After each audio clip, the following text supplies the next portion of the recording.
Kembali di Sapa Indonesia Pagi, saudara. Tadi sebelum jeda saya tanyakan ke kuasa hukum Saka Tatal, Bung Krisnamurti, begitu, tanpa bermaksud untuk mendahului Mahkamah Agung ini memutus ditolak atau diterimanya PK Saka Tatal, tapi jika pun diterima begitu, ini saya yakin 7 terpidana lain yang saat ini masih menjalani hukuman di penjara juga mengintip. Jika memang diterima, ya mereka juga punya kans yang sama untuk diterima jika mengajukan PK. Sejauh ini ada komunikasi dengan kuasa hukum atau pihak terpidana lainnya yang masih menjalani hukuman, Bung Krisnamurti? Sejauh ini kami tidak ada berkomunikasi, Mas, dengan 7 terpidana lainnya. Ya kan, ya. Cuman apakah mereka masih boleh PK atau tidak? Karena kan kami dengar bahwa mereka sudah mengajukan gerasi. Mungkin bisa ya kan minta pencerahan dari Prof. Ibnu seperti apa gitu. Oke, tidak ada komunikasi, tapi ini juga sepertinya akan jadi celah begitu bagi para terpidana lain bisa berupaya juga untuk mengajukan PK. Bukan begitu ya, Prof. Ibnu? Ya. Iya, jadi 7 terpidana masih punya kesempatan, Mas, karena PK itu bukan upaya hukum, gerasi bukan upaya hukum. Gerasi itu sebagai bentuk ampunan, ampunan kepada raja. Jadi kalau toh diputus gerasi itu sebagai mengurangkan hukuman ataupun membebaskan, tapi membebaskan secara fisik, bukan membebaskan sifat melawan hukumnya. Ini yang harus dipahami. Jadi kalau gerasi loh ya, bebas, tapi terhadap sifat melawan hukum masih melekat. Tapi kalau PK bebas berarti sifat melawan hukumnya sudah dihilangkan. Oke. Ini yang sama-sama dinanti, apakah mereka juga mengajukan kalau memang ada gerasi tapi sifat melawan hukumnya tidak hilang, tapi kalau mengajukan PK begitu sifat melawan hukumnya akan hilang. Nah, akan diajukan atau tidak tergantung, memang saya melihatnya dari sidang PK-nya Saka Tatal kalau saya melihatnya. Hal lain, Prof. Ibnu, kita flashback ke sidang tahun 2017. Yang saat ini juga akhirnya banyak dipertentangkan dalam sidang PK-nya Saka Tatal. Saya melihat kalau dari rentetan fakta begitu yang diungkap di sidang PK begitu ya, belum lagi dalam keterangan-keterangan yang muncul pada sidang pra-peradilan Peggy Setiawan, ini ada kesalahan prosedur dalam penyidikan, ada juga kesalahan sepertinya miss dalam penuntutan jaksa pada saat sidang 2017 dan salah memutuskan pada saat pengadilan negeri tahun 2017 memutuskan 8 terpidana. Ada salah sidik, salah tuntut, salah putus, begitulah kalau bisa dibahasakan kira-kira. Kira-kira kalau begini dan ditambah nanti PK Saka Tatal misalnya dikabulkan, akan nggak ada semacam sanksi begitu atau teguran yang diberikan kepada mereka-mereka yang salah sidik, salah tuntut dan salah putus ini, Prof? Ya. Gini Mas Radi, kita juga harus objektif ya, memotret 2016 dengan memotret 2024 suatu yang berbeda. 2024 kan kita kaji secara optimal, kan gitu kan. 2016 sudah 8 tahun. Kemungkinan yang terjadi tidak berdasarkan saintifik itu bisa dimaklumi. Dalam artian memang mungkin sudah jadi. Tapi ketika potret yang sekarang kita harus lengkap, saintifik ABCD harus lengkap. Ini harus kita maklumi. Tapi peristiwa ada. Pertanyaannya apakah peristiwa hukum atau bukan? Karena sudah ada korban meninggal. Oke, sekarang yang kedua terkait dengan proses. Kalau memang sejak awal ada suatu keliru, ini kan memang pertanyaannya saksi-saksi yang lain kemarin yang disampaikan itu berontak semua kan. Berontaknya satu, karena situasi dalam keadaan si penyidik juga seperti itu. Dalam konteks hukum, kesesatan dari penyidik, penuntut umum, peradilan, itu kalau memang nanti terjadi, ini suatu yang luar biasa. Penyidik berarti tidak profesional. Kan itu pendekatan konsep dalam istilah hukum itu bukan lagi pendekatan akusatur, tapi sejak 2006 aku inkis itu sebagai objek kamu harus ngaku, dipaksa dan sebagainya. Kemudian juga di penuntut umum, apakah pada waktu itu penuntut umum tidak ada suatu koordinasi yang matang? Karena yang bertanggung jawab adalah penuntut umum, gitu. Yang terakhir hakim. Ada 2 dimensi, Mas, saya melihatnya. Kalau pengadilan Cirebon ketika 2016 itu memutus dengan situasi yang keadaan gamang, wah itu sangat terlalu, seumur hidup loh ya. Putusan seumur hidup itu suatu yang luar biasa karena menyangkut nasib orang. Tapi kalau dia melihat sebagai bentuk yang serius ketika ada suatu pembunuhan, bisa membuktikan, ada bukti, ada saksi, kemudian kualitas lukanya, karena kualitas luka itu sebetulnya yang menentukan berat ringannya. Kalau memang lukanya ringan, itu agak ringan. Tapi kalau lukanya berat, misalkan patah berapa, itu berat. Lah, disinilah dimensi yang kita orang nggak tahu. Apakah karena carut marutnya itu, ataukah karena hakim juga melihat dimensi korban yang begitu seperti yang sangat tidak manusiawi, sehingga sampai diputus seumur hidup. Lah, dalam konteks itu, apakah ada sanksi? Ya tergantung. Polda bagaimana penyidik ketika itu. Jaksa juga menyidik pasal itu, kan ada lembaga sendiri.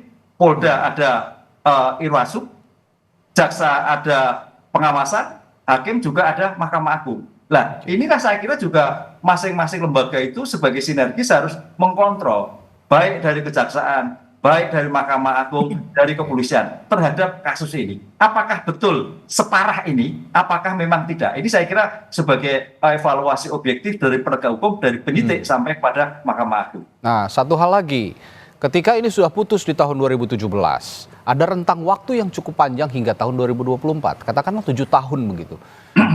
Sebelum munculnya film ya yang sempat meramaikan kasus ini juga, kasus Vina begitu.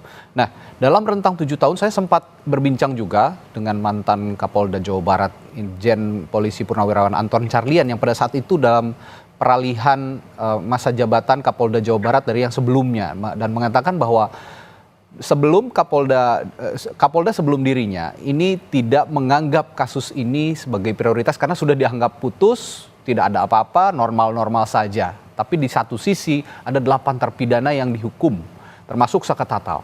Nah, pertanyaan saya kepada Prof. Hipnu, kenapa dalam rentang waktu yang cukup panjang itu mereka tidak ada yang berani bicara? Apakah Anda melihat juga ada intimidasi atau semacam ancaman begitu, Prof. Hipnu? Ya, ini yang perlu dikulik juga, Mas Kris. Pertanyaannya, kalau nanti itu kita lihat bahwa peristiwa yang tetap peristiwa yang sekarang, ada pembunuhan, ada perkosaan, kemudian ketika yang terjadi adalah peristiwa pelakunya dalam tanda petik pemaksaan-pemaksaan. Pertanyaannya, adakah di belakang yang bersangkutan? Adakah sesuatu yang ditutupi? Itu. Karena apa? Peristiwanya jelas bergeser tadi. Iya kan? Anaknya adalah orang-orang yang tanda petik satu anak masih di bawah umur. Kemudian juga dalam petik orang-orang yang tidak memerlukan punya peran. Tapi pertanyaannya, kenapa hakim berani menjatuhkan seumur hidup, Mas? Ini sesuatu yang sangat kontradiktif. Kalau ragu-ragu ketika itu, hakim kan nggak menjatuhkan seumur hidup. Dan tidak ada resistensi yang begitu kuat begitu, Prof, kira-kira pada saat itu. Ketika ada putus kan biasanya tidak sesuai dengan fakta, sesungguhnya ada resistensi yang luar biasa. Baik dari pihak keluarga ataupun terpidana begitu. Tapi sepertinya landai-landai saja begitu pada saat itu. Ini bagaimana Anda melihat fenomena ini? Ya, artinya ketika itu fenomena itu penuntut umum dalam arti penyidik tidak sungguh-sungguh melihat situ korban. Melihat sungguh-sungguh. Karena sesuatu yang mengalir saja. Demikian juga mungkin ketika itu kita mohon maaf, penasihat hukum yang ketika itu sebagai kontrol menyeimbangkan oleh penuntut umum, oleh hakim agak begitu diabaikan. Ini Mas Krisnalian tuh begitu. Mungkin itu yang terjadi. Kan kontrol itu jelas. Pertanyaan sekarang sejauh mana optimalisasi ketika itu dalam rangka mencari kebenaran material. Apakah diabaikan, apakah dia seperti itu aja. Inilah yang harus dilakukan. Makanya kita berpikir dalam kasus Mas Krisnalian. Keadilan itu tidak akan diberikan, tapi harus diperjuangkan. Nah, perjuangan sampai. Mas Krisna, Bung Krisna, kalau gitu saya juga tanya nih, Saka Tatal kan sempat menjalani hukuman dan cukup lama begitu berada di dalam jeruji besi. Tidak adakah komunikasi dengan pihak luar bahwa saya ini tidak bersalah? Ini rentang waktunya cukup panjang loh. Kenapa baru sekarang begitu loh? Saya pertanyaan publik juga, kenapa baru sekarang mereka ini berbicara? Apakah mereka diancam atau mereka tidak punya pengetahuan hukum yang cukup untuk melawan begitu kira-kira, Mas Krisna? Kalau melihat peristiwa 2016 saya bertanya kepada pengacara yang lama, lalu apa sih yang sudah dilakukan? Mereka semua sudah juga melakukan hal-hal yang mereka tempuh untuk memaksimalkan pembelaannya. Tapi semua juga diabaikan, Mas. Tidak ada yang diakomodir satupun. Jadi peristiwa ini kan bahwa pertama kita lihat ya, urgensinya apa? Penyidik ini sudah mempersiapkan disumpahnya Dede dengan air, bahwa sudah dipersiapkan untuk tidak datang di pengadilan. Kemudian kami melihat bahwa adanya sebuah peristiwa ini yang dari 351 disangkakan oleh polisi berkasnya Saka Tatal, tiba-tiba pada saat itu kami lihat berkasnya di 2016, di media pun juga ada, sudah dilontarkan. Kenapa jaksa penuntut merubah itu menjadi 340? Ini urgensinya apa gitu loh kan, urgensinya apa? Nah, kami sih sampai saat ini masih berkeyakinan Mas, kan melihat 5 terpidana yang lain, ya, termasuk Saka Tatal ini dari SDM-nya bukan merendahkan, ya, karena kita bisa melihat SDM-nya seperti apa. Mereka ini kuli bangunan, mampukah mereka merangkai peristiwa merekayasa adanya sebuah pembunuhan, pemerkosaan ini menjadi peristiwa kecelakaan dari polsek dari lokasi di belakang showroom menuju ke flyover itu 1 kilo loh Mas. Terus lalu mereka setelah melakukan pemerkosaan, apalagi Vina dalam keadaan naik, diperkosa 11 orang, dirapihin lagi, pembalutnya dirapihin lagi supaya tidak berceceran, dinaikin lagi celananya, lalu digotong lagi, mereka dibawa lagi menuju ke flyover itu 1 kilo loh. Saya tidak yakin dengan kemampuan mereka tuh mampu merekayasa peristiwa satu pembunuhan, satu pemerkosaan ini menjadi satu kecelakaan dirangkai oleh mereka. Saya nggak yakin Mas dengan melihat SDM mereka, bukan merendahkan gitu.